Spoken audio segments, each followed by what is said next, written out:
सुनेनी की शिव गुरु दानी नगरिया में शोर भइल बा।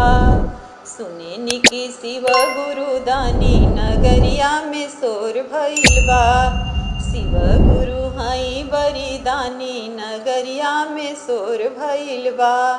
गुरु के दुआरे एक अंधा पुकारे, अंधा पे दया बरसाई नगरिया में शोर भइल बा। अंधा पे दया बरसाई नगरिया में शोर भइल बा। सुनेनी की शिव गुरु दानी नगरिया में शोर भइल बा। शिव गुरु हई बरिदानी नगरिया में शोर भइल बा। गुरु के दुआरे एक बाझिन पुकारे, बाझिन पे दया बरसाई नगरिया में शोर भइल बा। बाझिन पे दया बरसाई नगरिया में शोर भइल बा। सुनेनी की शिव गुरु दानी नगरिया में शोर भइल बा। शिव गुरु हई बरिदानी नगरिया में शोर भइल बा। गुरु के दुआरे एक बलका पुकारे, बलका पे दया बरसाई नगरिया में शोर भइल बा।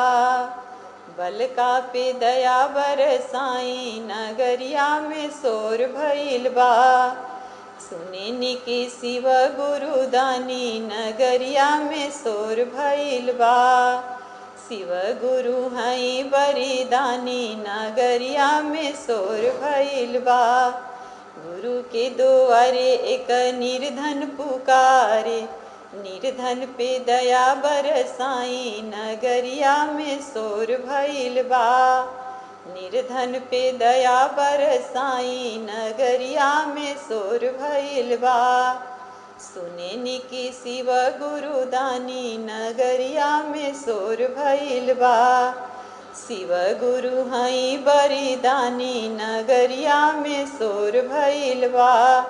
गुरु के दुआरे एक कन्या पुकारे, कन्या पे दया बरसाई नगरिया में शोर भइल बा।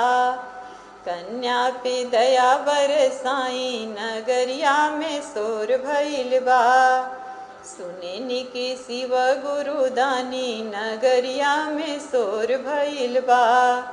शिव गुरु हई बरिदानी नगरिया में शोर भइल बा। शिव गुरु हई बरिदानी नगरिया में शोर भइल बा।